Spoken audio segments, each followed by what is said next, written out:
Yeah, I'm Andreas Herrle, and I'm a jewelry designer. Yeah, I love actually making jewelry. When you start with it, you melt the metal, you cast it in one or other form, which you can then use by using machines to make it flat or make it in a long kind of string, and forming it from where you can actually then start to sew out, solder together, and all that time that metal looks like in the matter with gold, for example, it looks like brown, and then you sandpaper it and it looks golden. But the moment you start to polish it, it starts to glow up like a sun, and you have this fantastic feeling inside yourself that you created this wonderful shiny golden thing. Same with silver. Silver looks like matte until you polish it, and that's really an awakening when you do it the first time. My job has told me that you always must not rely that you are the big artist that can finish any piece of jewelry like this.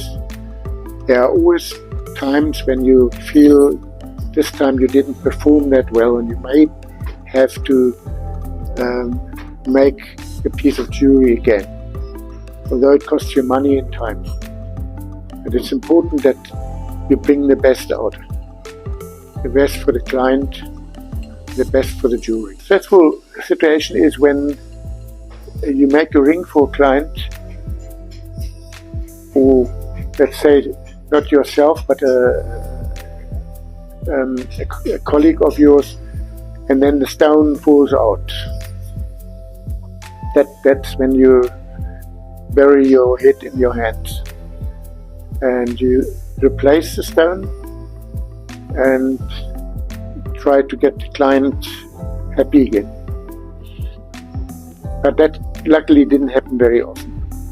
In the old days, a client came in and explained to you what he or she wanted, and then you started to sit down and draw designs.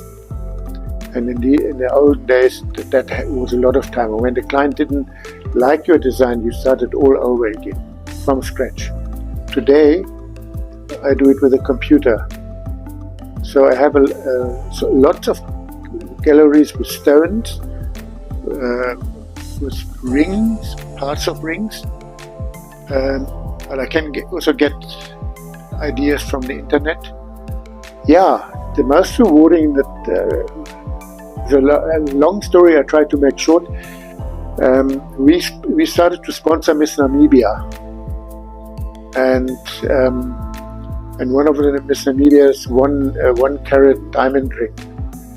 That was very rewarding, but then the news came up that Miss Universe will take place in Namibia, and we dared actually to contact them if we could be sponsors.